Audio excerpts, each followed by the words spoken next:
Chapter 3. So I and Alastor had been more friendly with one another, which I am quite frankly overly okay with. I love affection and crave to be in someone's arms. He doesn't seem the slightest bit disinterested in my company. I crossed my legs as I felt the seat cushion shift and dip beside me, which indicated that someone had sat down beside me. I glanced over and my eyes met with a set of very familiar red ones, which made my twitching slow down a surprising amount. "Hello there, my darling," Alastor said while giving me a wide-stretched smile. "Hi Bambi," I said while rubbing my cheek. "Feeling any better today?" he asked, all while shuffling closer to me. "I am fine Bambi, please stop asking me that." Kai was cut off when I saw his smile slowly falling. "Ally, I care about you deeply," Alastor said gently. I blushed and tried so hard not to look away. I shuffled my way closer to him and nuzzled my head under his chin as I close enough for my leg to be on top of his one that was closest to mine. "I know, and I appreciate that a lot," I muttered. "You do?" he questioned, which made me hum a yes. "This is all quite sudden and very much new to me, but would you go on a date? You two gonna order or not?" this female demon asked, interrupting Alastor and making me tense up and grip tightly onto Alastor's hand from beneath the table.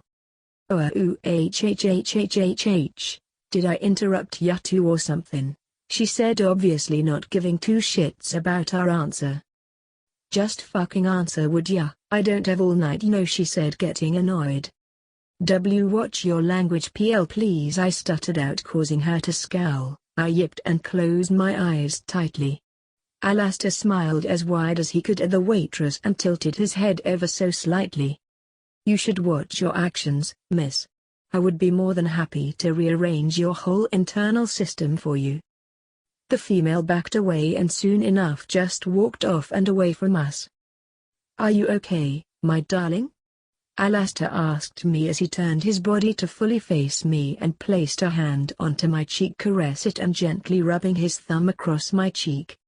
"I am fine. J just shaken up a tad bit," I said softly. "Are you sure?" he prodded more.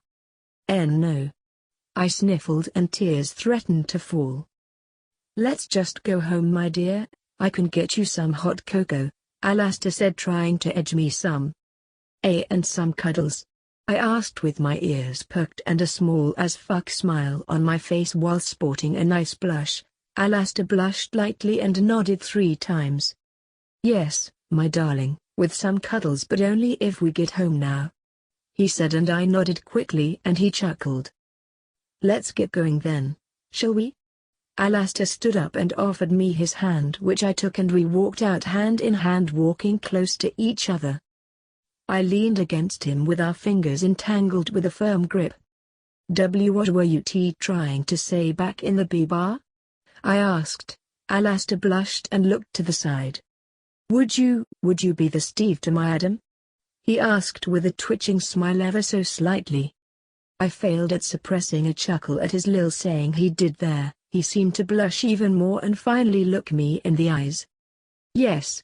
I would love to be," I said, extremely impressed that I didn't stutter once during that small sentence. "Ah-ha-ha-ha." He laughed and swiftly turned to face me, gripping my face. He pressed his lips against mine. I returned the kiss instantly and it got passionate. We heard a few wolf whistles and we quickly broke apart to see a small crowd gathering around us. I tensed up and hid my face in Alastor's neck as he clutched me tightly against him. We vanished and reappeared at home.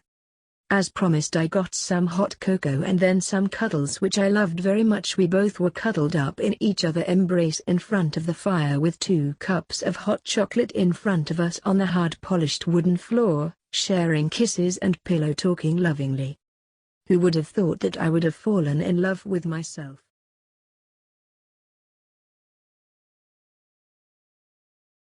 Chapter 4. You're so short, darling, Alastor teased, looking down at me. He stretched his arms, showing all the empty space above my head to point out the height difference between the two of us. I pouted and crossed my arms. That's because you are tall? Moving to sit down on the couch, I gave Alastor a look, indicating he should come join me. Bunny chuckled. With a few quick hops, he moved to sit down right next to you. Yes. But you are short, Alastor said while he opened his arms up and I snuggled up into him. You can't reach a lot of stuff, especially when it's placed on the top shelf. Jabbing his side, I managed to get a flinching response from him. Besides, I have you when I can't reach something.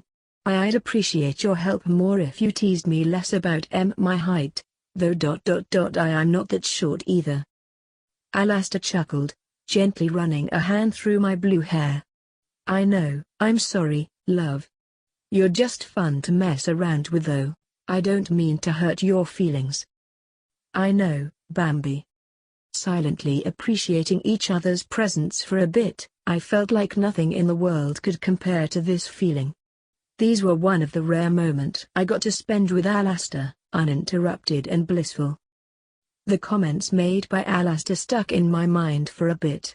While I knew he loved me, height and all, I wanted to get back at him somehow. My blue eyes sparkled a little mischievously. Alastor's red eyes noticed my look immediately. Pulling me into his lap, he cuddled me up closer to him. I know what you're thinking, darling, he murmured into my hairline. Did you really? I playfully asked in return. Yes, I can see right through you. I giggled, knowing that Alastor did know me well enough to understand I was scheming about something. The same applied to him though, I knew him well enough to know when something was on his mind. We are the same person getting comfortable in the new position. I looked at Alastor with curious eyes. What's on your mind? I inquired. Alastor offered me a gentle smile. I'm just thinking about our differences. It's what makes us unique and gives me all the more reasons to love you. He gave me a hug. I felt a smile form onto my face, not that he could see it, but I was smiling small. Like how I can cuddle and hold you like this, he whispered. I wouldn't be able to do it with anyone else. I wouldn't want anyone else, I replied, returning his embrace. The warmth between the two of us was relaxing and I could feel myself growing drowsy. Before I drifted off though, I heard Alastor murmur something. Well, I do hope you enjoyed the videos so far and video game content. And don't forget to subscribe, hit that like button, and leave a comment down below. And I noticed 40% of you guys are not subscribed to the channel. If you can, please subscribe to the channel. It'll help me and help the channel grow. Until next time, goodbye!